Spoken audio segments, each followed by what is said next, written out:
Stay, Chapter 5. Signs. Outside the bus station, the wind is cold. It seems like the farther we've traveled from home, the colder it is. This just doesn't make any sense. Daddy looks at the piece of paper in his hand, then up at the street sign, then back at the paper.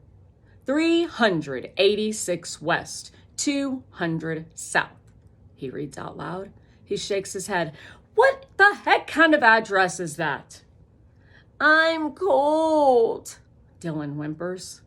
Mama wraps Dylan's red blanket tight around his shoulders and strains to pick him up.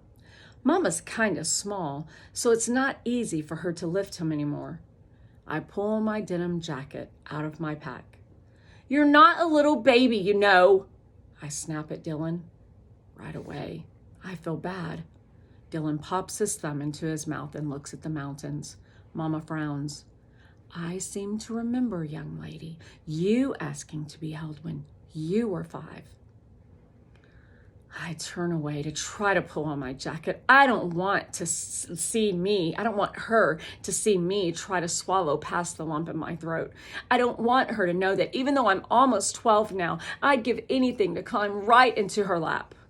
Or Daddy's. I quickly touch my Firefly Girl sash in the bottom of my pack for comfort and then zip it up. Doreen, the bus driver lady, comes over to Daddy, still puzzling over the paper. Can I help you? She asks. She's almost as tall as Daddy, which is saying something. Daddy holds out the paper to her. This is the address I have for where we're going, but I can't make sense of it. Doreen studies the address and looks over at Mama holding Dylan. I see, she says. She clears her throat. You're going 2 blocks that way north, she points, and then you'll turn left, and go 3 blocks. You'll see the sign. Thank you, Daddy says. Doreen nods and heads back to the countrywide travel bus. She pauses before she climbs the stairs. Good luck to ya, she calls. Okay, let's get going then. Daddy slings the duffel bag over one shoulder and grabs the heaviest of the 2 suitcases. Mama sets Dylan down. She threads his arms through the loops of his SpongeBob backpack. Time to be a big boy now, she says, handing him his stuffed shark. I pull my backpack on. I take Dylan's hand. Let's go, Toto, I say. I hold on to his little hand like a lifeline to normal.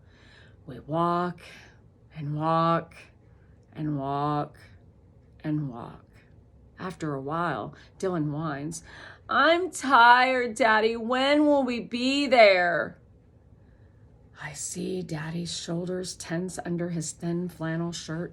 Let's play I Spy, I say.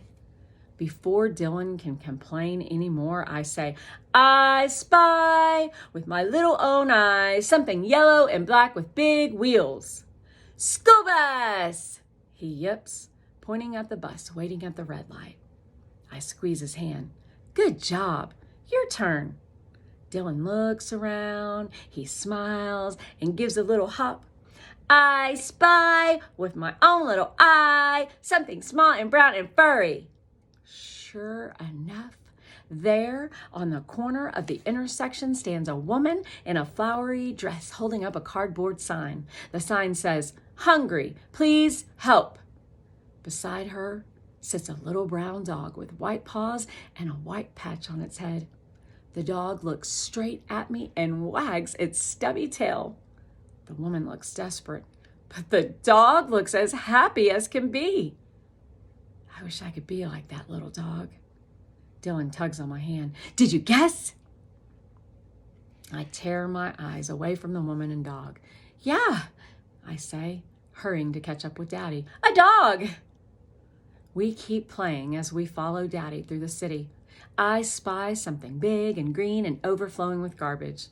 Dylan spies something silver and square with 4 small wheels, an abandoned shopping cart. Someone sleeps next to it right on the sidewalk. I pull Dylan closer and hurry past. Daddy, I'm hungry, Dylan complains. We're almost there, buddy, Daddy says. Again. Behind me, I hear Mama sigh. Finally, Daddy stops. He looks down at the paper and then up at the sign. This must be it, he says in a voice so low I can barely hear him. I look up at the sign. My heart drops fast, like at the very top of a roller coaster. Mama comes up and stands beside me. She takes my empty hand. We both stand there looking up at the sign like it's in some kind of foreign language. What does it say? Dylan asks. I look over at Mama. This can't be right, can it? Reading my thoughts, she looks away and blinks fast. I take a gulp of air.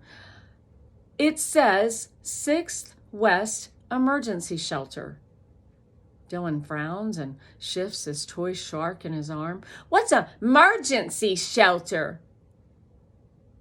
I want to say it's a place where people go who don't have a home, but I don't. Mama runs her hand over Dylan's curly hair sticking up all kinds of ways. It's like a hotel, honey. She looks at me and puts her hand on my shoulder. It'll be fine. But how can it be? Every place we've been since we lost our home 4 months ago, every possibility that didn't work out has made our world feel smaller. I never realized until it was gone how something as normal as hope lights up your world.